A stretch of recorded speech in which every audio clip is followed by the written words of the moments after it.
You issued shares at $1.50 a share. So I'm 1988, your revenue was embarrassed $600 million, and you lost that I have a career. $5 million.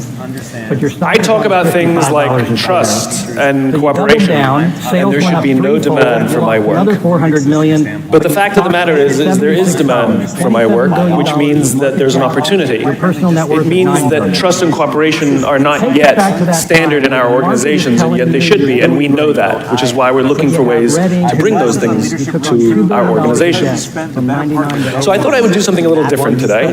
You know, when you're speaking to tens of thousands of people and you have the opportunity to share a message, of course, most rational people would say, let's go with something I've talked about lots of times and I'm really good at, but I'm not normal, so I'm going to do something completely new, and I hope this works out. There are two things that I think that great leaders need to have: empathy and perspective. And I think these things are very often forgotten. Leaders are so often so concerned about their status or their position in an organization, they actually forget their real job. And the real job of a leader is not about being in charge, it's about taking care of those in our charge. And I don't think people realize this, and I don't think people train for this. When we're junior, our only responsibility is to be good at our jobs. That's all we really have to do. And some people actually go get advanced educations so that they can be really good at their jobs, accountants or whatever, right? And you show up, and you work hard, and the company will give us tons and tons of training how to do our jobs. They'll show us how to use the software, they'll send us away for a few days to get trained in whatever it is that we're doing for the company. And then they expect us to go be good at our jobs. And that's what we do. We work very hard. And if you're good at your job, they'll promote you. And at some point, you'll get promoted to a position where we're now responsible for the people who do the job we used to do, but nobody shows us how to do that. And that's why we get managers and not leaders.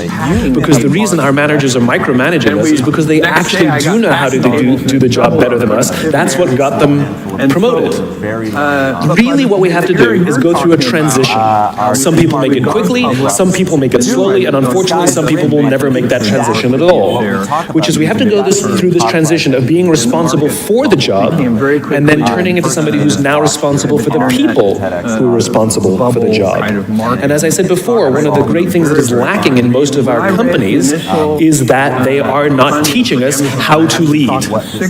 And leadership is a investors to raise $1 million, and I raised $1 million from 22 different investors, $50,000 at a time, and they got 20% of the company for $1 million.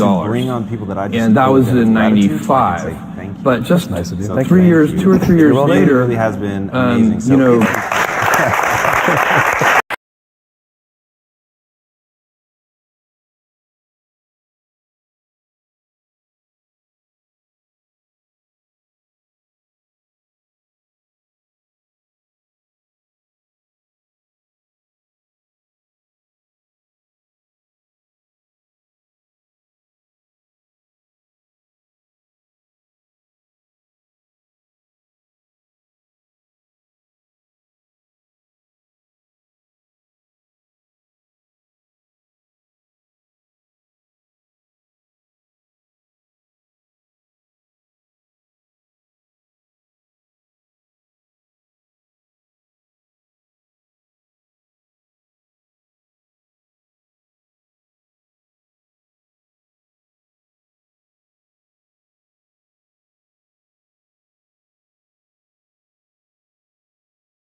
died off, we survived. And it was those evolutionary that gave us the opportunity to outlive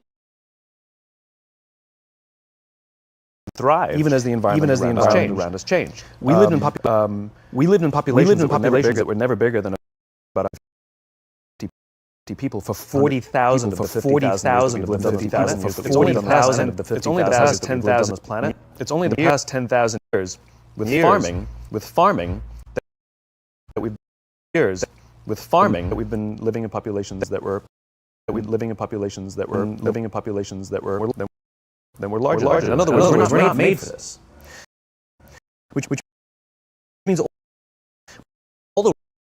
all the rules of being human are exactly the same as they used to be when we were living in populations of about and so if you can understand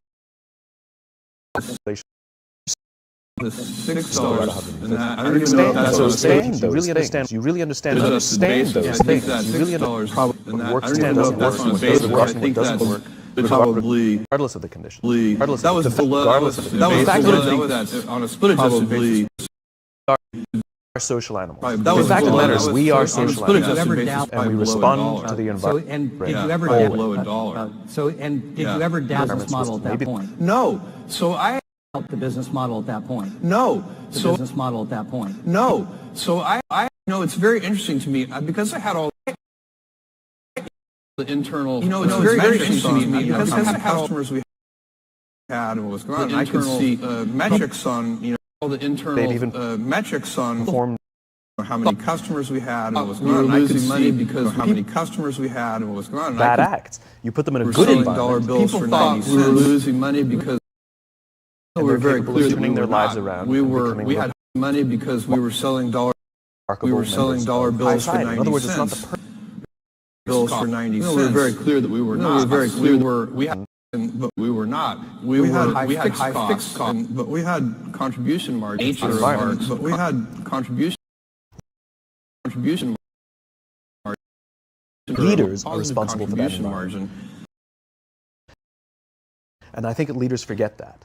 Leaders think that they're responsible relative to the results. There's not a leader on the. I just knew that it was a fixed cost retail is what led us to have the get big. As soon as we reached that sufficient scale, we would have a very good fast strategy relative to that it would be. So that was leader is responsible for the people led us who to are responsible have a for big the fast strategy. If you take care of that, take care of the people, take care of the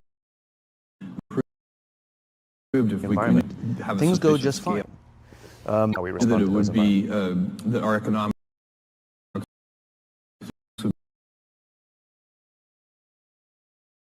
that you just sort of keep changing past me and ask me how I'm doing, if there's anything that I need to do my job better. He said, not just my man. We never asked. So and so I followed up. I said, manager, any manager.